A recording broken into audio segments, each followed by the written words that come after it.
साधना की विधियां श्वास प्रवास प्रश्वास को प्रभावित करती हैं। तो श्वास पर आधारित ही एक विधि की हम चर्चा कर रहे हैं। यदि हम श्वास को एक्सेल करते हैं और उसमें एफर्ट करते हैं, श्वास कभी भी जब भी हमें ख्याल आता है तो हम एक्सेल करते हैं, एक्सेल के साथ में एफर्ट शामिल रहता है। और उसके बाद में इनहेल होता है, तो इनहेल के साथ में एफर्ट नहीं होता है, इनहेल हम होने देते हैं। श्वास अपने से भीतर आ रही है और श्वास जब हम छोड़ रहे हैं तो उस एक्सेल में एफर्ट है। तो यहाँ पर एक ध्यान रखने वाली बात यह है कि इस विधि को करते समय यह ख्याल रखना है कि जो एक्सेल होगा, पहला एक्सेल होगा, वह एक्सेल होगा विदाउट इनहेल होगा, मतलब उसके पहले जो है इनहेल नहीं करना है, एक्सेल करना है। पहला एक्सेल प्रॉपर नहीं भी हो सकता है, आधा अधूरा भी एक्सेल हो सकता है, लेकिन वह एक्सेल जो है एक्सेल होना चाहिए। तो जैसे ही वह एक्सेल होगा उसके बाद में फिर इनहेल को होने देना है, उसमें हमारा एफर्ट नहीं होगा, एफर्टलेस होगा। इनहेल जो है एफर्टलेस होगा। तो यह विधि जो है महानतम विधि है, इतनी साधारण विधि है। इस विधि को आप कभी भी कर सकते हैं, दिन में कभी भी कर सकते हैं। इसके लिए कोई रिस्ट्रिक्शंस नहीं है कि ऐसा नहीं करना, वैसा नहीं करना है, सिवाय इन 1-2 बातों के।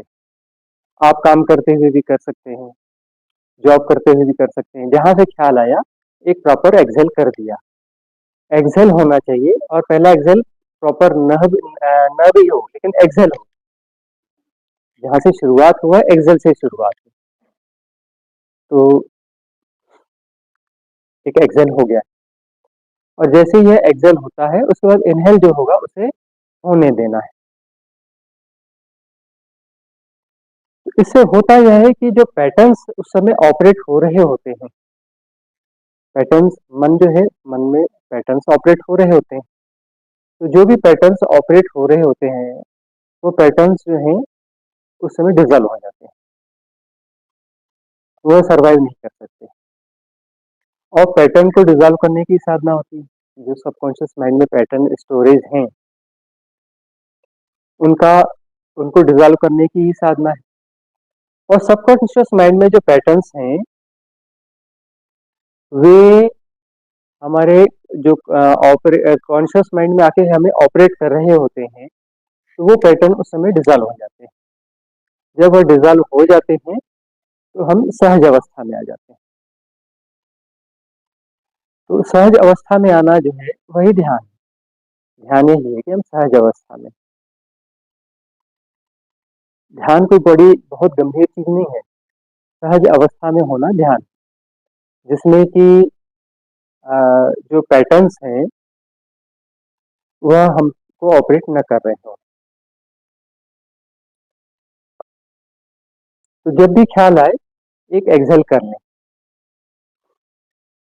और इनहेल को होने दें। तो अब इनहेल जो है ज्यादा समय लेगा।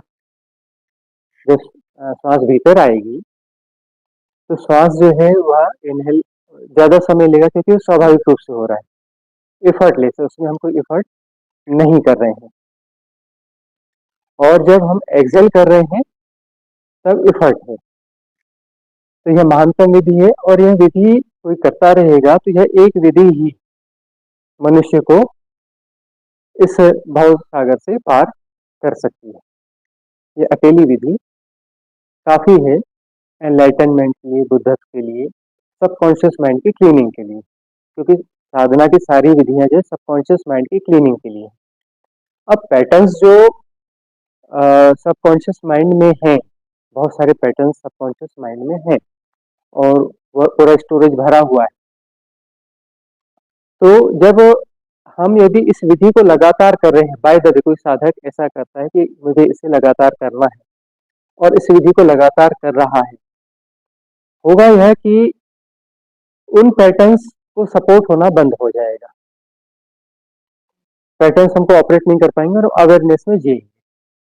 हम अवेयरनेस में हैं, कोई पैटर्न्स हमको ऑपरेट नहीं कर रहे हैं, और सबकॉन्शियस माइंड में सुप्तावस्था में जो बहुत सारे पैटर्न्स हैं, स्टोरेज है, उनको ऑपरेट होने का मौका नहीं मिल रहा है। जब उनको ऑपरेट होने का मौका नहीं मिल रहा है तो होगा क्या? तब होगा यह कि लंबे समय तक यदि, वैसे तो एक्चुअली इसके लिए 48 मिनट का टाइम है, लंबा समय यानी 48 मिनट, 48 मिनट तक यदि उन्हें सपोर्ट नहीं मिलेगा, सारे पैटर्न इसलिए एग्जिस्ट करते हैं क्योंकि आपकी ऊर्जा उन्हें मिल रही है, आपकी ऊर्जा मिल रही है इसलिए एग्जिस्ट कर रहे हैं, भले वो सबकॉन्शियस माइंड में है, अनऑपरेटेड मोड में है। अनऑपरेटेड मोड में होने के बावजूद वो एग्जिस्ट इसलिए कर रहे हैं क्योंकि आपकी ऊर्जा उन्हें मिल रही है। यदि आपकी ऊर्जा उन्हें मिलनी बंद हो जाए, यदि आप हियर एंड नाउ है, आप हियर एंड नाउ है मतलब ब्रीदिंग के साथ है, तो ब्रीदिंग क्या है? हियर एंड नाउ है। आप भविष्य में सांस ले सकते हैं? नहीं ले सकते। भूतकाल में सांस ले सकते हैं? नहीं। तो श्वास का आलम्बन इसलिए लिया जाता है, चाहे पतंजलि हो, चाहे बुद्ध हो, ऐसे बहुत सारे लोगों ने अपनी ध्यान विधियों में श्वास का आलम्बन लिया है, क्योंकि श्वास क्या होती है? हियर एंड नाउ, अभी और यही यदि श्वास है तो उसमें होगा यह कि हम हियर एंड नाउ है, तो सबकॉन्शियस माइंड में जो पैटर्न्स हैं उनको हम सपोर्ट नहीं कर पाएंगे, करेंगे ही नहीं, क्योंकि हम एक जगह पर हैं, अभी और यहीं पर है ना, हमारी अवेयरनेस यहाँ पर है, ब्रीदिंग के साथ है, हम यहीं अभी और यहीं। 48 मिनट तक यदि उन पैटर्न्स को सपोर्ट नहीं मिलेगा तो अपने आप डिजॉल्व हो जाएगा। पूरा गोदाम जो है सबकॉन्शियस माइंड का, सब पूरे कर्म प्रारब्ध ही खत्म हो जाएंगे, कर्म प्रारब्ध बचेगा ही नहीं। वही इसलिए कह रहे हैं कि ये महानतम विधि है कि कर्म प्रारब्ध बचेगा ही नहीं। 48 मिनट तक यदि आप इस विधि को कर लें, 48 मिनट तक इस विधि को कर लें कि आप जो है श्वास फेंकते हैं, फेंकने में थोड़ा सा एफर्ट है, लेने में दुगने से ज्यादा समय लग रहा है, 2.5 गुना 3 गुना समय लग रहा है। हाँ हाँ, 3 गुना समय लग रहा है। छोड़ने में एफर्ट है तो हम उसको तेजी से छोड़ दे रहे हैं, ऐसा कर रहे हैं, और अवेयरनेस पूरी बना के रख रहे हैं अपनी ब्रीदिंग के प्रति। और यदि कोई समय काम कर रहे हैं तो उसके प्रति भी आप अवेयरनेस, जो भी बॉडी जो भी काम कर रही है उसके प्रति अवेयरनेस बना के रखें। हाँ देखिए, जब आप सिटिंग के साथ कर रहे हैं तब इसको कोशिश करें 1 घंटा 1.5 घंटा जो आपके पास समय है ऐसा करें। उसके अलावा यदि आपको फिर उसके बाद आपको उठना तो पड़ेगा, भोजन करने जाएंगे, बाथरूम जाएंगे, है ना, ड्यूटी जाएंगे, कुछ ना कुछ तो करेंगे, है ना, तो उसके साथ भी कोशिश करें। और यदि कभी करते करते होगा कि आप के करने के ढंग में सुधार आते जाएगा, आपकी अवेयरनेस बढ़ती जाएगी, हियर एंड नाउ आप ज्यादा होते जाएंगे। और कभी ऐसा हो जाएगी कि आप साइलेंट सिटिंग में बैठे हैं और 48 मिनट तक आपने इसे कंटिन्यू कर लिया फुली अवेयरनेस के साथ में, और जो है सबकॉन्शियस माइंड के पैटर्न्स को सपोर्ट करने के लिए आपकी ऊर्जा का मूवमेंट हुआ ही नहीं, तो सबकॉन्शियस माइंड नाम की चीज ही डिलीट हो जाएगी, डिजॉल्व हो जाएगी, खत्म हो जाएगी, खेल खत्म, सारा गुणा भाग खत्म। फिर नहीं, फिर तो दोबारा हो ही नहीं सकता कि 48 मिनट तक ऐसा हो गया तो फिर तो बुद्ध तो हो गया, आत्मज्ञान हो गया, परम उपलब्धि हो गई, आप कृष्ण कबीर और बुद्ध के लेवल पे आ गए। ये वाला भी करें, है ना, हम तरह तरह की विधियां बता रहे हैं, सब करें, जिसको जो विधि अनुरूप लगे, अभिरुचि था, अच्छी विधि है तो इसे आप करें। हाँ, महानतम विधियों में से कह रहे हैं, सबसे सरल विधि है और सबसे महानतम है, और सरल, लेकिन सरल होने के बाद कठिन क्यों है? क्योंकि अटेंशन, अपनी अवेयरनेस को लगातार वहां पर बनाए रखना है, लेकिन फिर भी बहुत कठिन फिर भी नहीं है, करते रहें। हाँ, यदि यदि हाँ, प्रयास करें और प्यास हो आपकी यदि आपकी प्यास सघन है तो इसे आप बहुत आसानी से कर लेंगे। हाँ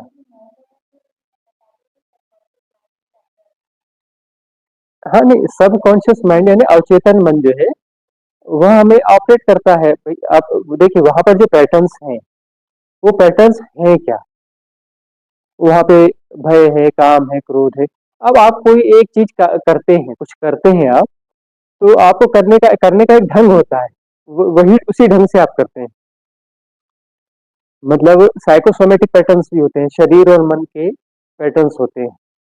तो उसके बाद में भी यह चीजें कुछ काम करेंगी, लेकिन वहां पर कुछ कुछ पैटर्न्स जो शरीर के सर्वाइवल के लिए जरूरी है, वो कहीं पर रह जाएंगे, लेकिन वो आपके बुद्धत्व में जो बाधा नहीं बनेंगे वही रह जाएंगे। एनलाइटनमेंट में जो बाधा नहीं बनेंगे वही रह जाएंगे, और वह रह करके वो ऑटो ऑपरेटेड नहीं होंगे। उसके बाद वह चीज ऑटो ऑपरेटेड नहीं होगी। स्मृति तो रहेगी, स्मृति कहीं मिटने वाली नहीं है। वह स्मृति से तब फिर जो है, जिसका हम उपयोग करना चाहे, जिस स्मृति का उसका हम उपयोग करेंगे। अभी बगैर उपयोग की चीजें आ रही हैं, बहुत सारे पैटर्न जिनके उपयोगिता अभी नहीं है, तब भी वह आते हैं और हमें ऑपरेट करने लगते हैं। हम उनका उपयोग नहीं करते, वो हमें हमारा उपयोग करने लगते हैं। अच्छा, पैटर्न्स के बारे में एक बात और बतानी थी कि यह जो है कोई फिजिकल चीज नहीं है। यह जो है एक ऊर्जा के आकार है, ऊर्जा का एक क्रिएशन है, या फिर वो टेक्निकल भाषा में कहें तो उसकी एक मशीनरीज है। एक मशीनरीज है, हर पैटर्न एक मशीनरी है ऊर्जा की। तो वह जो है एग्जिस्ट कर रहा है और लगातार उसे ऊर्जा मिल रही है। यदि उसे ऊर्जा 48 मिनट तक यदि नहीं मिलेगी लगातार, 1 सेकंड के लिए भी 48 मिनट तक ऊर्जा नहीं मिली, तो वह डिजॉल्व हो जाएगा। क्योंकि 48 मिनट तक उसको पुरानी ऊर्जा से वो स्ट्रक्चर कायम रहेगा, और नई ऊर्जा उसे मिल रही नहीं रही, तो फिर ऊर्जा मिलनी बंद हो गई। अब ऐसा तो कुछ है नहीं कि एक बल्ब है, इस बल्ब में आपने बटन बंद कर दिया तो यह रोशनी बंद हो गई, फिर चालू कर दिया तो फिर आ गई। क्योंकि वह तो स्ट्रक्चर तो खड़ा है, क्योंकि वह फिजिकल है वह, और वहां सिर्फ ऊर्जा से बना है, कोई फिजिकल चीज है नहीं। 48 मिनट तक यदि उसे ऊर्जा नहीं मिलेगी, तो वह फिर स्ट्रक्चर ही गायब हो जाएगा, वो एग्जिस्ट ही नहीं करेगा, सारा कुछ डिजॉल्व हो जाएगा ना। अब देखिए क्या है कि कोई परिस्थिति आई और उससे आपको भय लगा। अब एक चूहा निकला, चूहे में 50 लोग बैठे, 5 लोग डर जाएंगे, 5 लोग चूहों से बड़े डरते हैं, और 45 लोग उसको देखेंगे, उनको डर नहीं लगता। तो सबके लिए परिस्थिति अलग है। एक छिपकली आई के लोगों को उससे डर लगेगा, ठीक है ना। तो ये कहाँ से है, पिछले जन्म जन्मांतरों के जो है कि आप किस चीज से डरते हैं। कोई व्यक्ति किसी चीज से डरता है, कोई किसी से नहीं डरता है। कोई व्यक्ति पानी से डरता है, पानी में तैरने से डरता है। अब उसके साथ पूर्व जन्म की घटना है, पानी में डूब के उसकी मृत्यु हुई है, या पानी के साथ उसकी दुर्घटना हुई है, तो वह डरेगा पानी से, है ना। कई व्यक्ति आग वगैरह बढ़िया सिस्टमेटिक कर लेंगे, कुछ लोग आग के पास बड़े बहुत ज्यादा सावधानी से रहते हैं। उनके साथ आग की कोई पुरानी घटना हुई है, कोई अनुभव है। जरूरी नहीं कि मनुष्य जन्म हो, पक्षी रहा हो, पशु रहा हो, उसकी कभी किसी समय में ऐसी स्मृति है कि आग से उसकी दुर्घटना हुई हो, मृत्यु हुई हो, या उसको जख्म लगा हो, तो सबकॉन्शियस माइंड में कोई चीज काम करती है। अब भगवान बुद्ध अपने जाति स्मरण कहते हैं कि एक जन्म में मैं वानर था, एक जन्म में मैं हाथी था, एक जन्म में फलाना था, एक जन्म में वृक्ष था, तो ऐसा हुआ। तो उन्होंने अपनी पुरानी सारी स्मृतियां बताई हैं। तो उस समय की जो स्मृतियां हैं वो हमारी तो है ना। जब मृत्यु होती है तो मृत्यु में जाता क्या है, शरीर तो यहीं रह गया, पंच तत्व यहीं रह गया। तो ये स्मृतियां हैं, इनका एक बिल्ट इन प्रोग्राम है। ये है एक बिल्कुल छोटी सी एक नैनो चिप, बहुत ही स्थूल हो गई, वो बहुत ज्यादा सूक्ष्म होती है। तो उसके लिए नए शब्द गढ़ने पड़ेंगे या होंगे भी, हमें पता नहीं है। तो नैनो चिप से भी ये कह लीजिए अरबों खरबों गुना छोटी कोई चिप है, जो सिर्फ ऊर्जा से बनी। वह चिप अपना मूवमेंट करती है, वह निकल के जाती है, और उस चिप के साथ में वो स्थिति के अनुसार एक आकार जाता है, जो इसी भौतिक शरीर से का मिलता जुलता रहता है। तो धीरे धीरे धीरे उसका रूप बदल जाता है। कुछ समय बाद फिर वह रूप नहीं रहता है, कुछ समय तक सिमिलर रहता है। तो वह जो चिप है वह मूव कर रही है, और फिर वह ढूंढेगी दूसरा कोई गर्भ, उस गर्भ में मौका ढूंढेगी और प्रवेश करेगी, और उसमें जाके वह प्लांट हो जाएगी। उसमें प्लांट हो गई तो फिर वह स्मृति उसमें चली गई। इसी कॉन्सेप्ट पर कुछ वैज्ञानिक यह काम कर रहे हैं कि कोई व्यक्ति है, बड़ा वैज्ञानिक है या कवि है, साहित्यकार है, कोई महान व्यक्ति है, तो उसकी स्मृति को निकाल करके किसी बच्चे पे ट्रांसप्लांट कर दिया जाए। तो वह जो है फिर उसको एक लंबा समय मिलेगा तो शायद बहुत आगे बढ़ेगा, बहुत आगे की चीज़ हो गया चर्चा का। तो इस विधि को करना है, इस विधि को करना तो सिंपल ही है, ऐसे ही करें। इस विधि को करना है और गुणा भाग नहीं करना, जो हो रहा है होने देना है। हाँ, आने दो विचार को, बिल्कुल कोई दिक्कत नहीं, कोई परेशानी नहीं है, बिल्कुल स्वागत है, सारे विचारों का स्वागत है, ठीक है ना? हम अपनी विधि कर रहे हैं और क्या हो रहा है उसके उसके प्रति परम स्वीकार है। हमको किसी को बदलना नहीं है, कुछ नहीं करना है, हमें सिर्फ अपनी विधि करनी है। विचार आ रहे हैं, आने दो, जाने दो। हम तो जो भी विधि बताएंगे उसमें हम किसी में भी यह नहीं बताएंगे कि विचारों से लड़ना है, विचार क्यों आ रहे हैं, विचार अच्छे हैं बुरे हैं, ये बात ही नहीं है। विचार ना अच्छे हैं ना बुरे हैं, न विचारों को भगाना है ना विचारों से लड़ना है, न मन को दबाना है न मन को बिगाड़ना है, न मन को मैनिपुलेट करना है, कुछ करना ही नहीं है ना। ये सब काम नहीं करने, सिर्फ स्वीकार करना है, एक्सेप्ट करना है और राइट विटनेसिंग करना है, साक्षी होना है उनका। जो जैसा है उसको जैसा का तैसा स्वीकार करना है, उसको समझना नहीं है। जो कुछ भी होता है ध्यान की विधि में हम बताते हैं कि जो कुछ हो रहा है उसे स्वीकार करो, उसे समझने की कोशिश मत करना, उस पर रिएक्ट मत करना, उसको मैनिपुलेट नहीं करना, उसको एनालाइज नहीं करना, उसको डिफाइन नहीं करना, कुछ भी नहीं करना है, करना है ही नहीं, कुछ करना कुछ भी नहीं है, सिर्फ स्वीकार करना है, परम स्वीकार। परम स्वीकार की भाव दशा से उसे जानना है और जानना होगा। जानना जो है होगा, जानने का मतलब एफर्ट के साथ में नहीं जानना है, एफर्ट लेस नोइंग होगी, प्रयास रहित जानना होगा, उसे ही साक्षी कहा जाता है। प्रयास रहित जानने को साक्षी नहीं कहा जाता, ना हमारा स्वभाव है। हम क्यों जानने की कोशिश कर रहे हैं? जानने की कोशिश मन की कोशिश होगी, हम मन से जुड़ गए, मन से जुड़ना नहीं है और मन को रोकना भी नहीं है, मन को सुधारना भी नहीं है, मन को बिल्कुल नहीं सुधारना है, मन को जरा भी नहीं सुधारना है, मन के साथ कुछ भी नहीं करना है। हमें जो है प्रयास रहित रूप से जानते रहना है, तो वह होगा साक्षित्व होगा, प्रयास रहित रूप से हम जानेंगे साधना की विधियों में। और कुछ भी नहीं कर रहे होंगे, कुछ भी नहीं कर रहे होंगे तो जो भी हो रहा है वो हमें अपने आप पता चलेगा, जानना होगा, क्योंकि जानना हमारा स्वभाव है, हमारा गुण धर्म है जानना, हमारी बीइंग का, हमारी आत्मा का, हमारे साक्षित्व का गुण धर्म है जानना। उसका गुण धर्म है देखना, उसका गुण धर्म है सुनना, सारी चीजें एक साथ हो जाएंगी। अभी आपको क्या है, कंसंट्रेशन करना पड़ता है, एकाग्रता करनी पड़ती है। आप एकाग्र होकर के कोई सी ध्वनि को सुनते हैं, यदि आप एकाग्र नहीं होंगे तो आपको सारी ध्वनियां एक साथ सुनाई पड़ेंगी। चिड़िया की ध्वनि भी सुनाई पड़ेगी, एक छोटा सा कीड़ा बोल रहा है उसकी ध्वनि भी सुनाई पड़ेगी, गाड़ी की ध्वनि भी सुनाई पड़ेगी। और चूंकि आप डिफाइन नहीं कर रहे हैं कि ये कार की आवाज है, इसलिए बाकी ध्वनि भी सुनाई पड़ेगी। यदि आप डिफाइन करेंगे, दिमाग लगाएंगे, अंडरस्टैंडिंग की कोशिश करेंगे कि यह गाड़ी की आवाज आ रही है, तो बाकी ध्वनियां बंद हो जाएंगी, आप वहां कंसंट्रेट हो जाएंगे। कंसंट्रेट हो जाएंगे तो कोई महान चीज हो सकती है, लेकिन ध्यान तो नहीं है। ये ध्यान और धर्म तो नहीं है, ध्यान और धर्म के अलावा कोई चीज है। हो सकता है उसे आप बड़ा मानते हो, छोटा मानते हो, क्या मानते हो, हमें नहीं पता, लेकिन वो ध्यान तो बिल्कुल नहीं।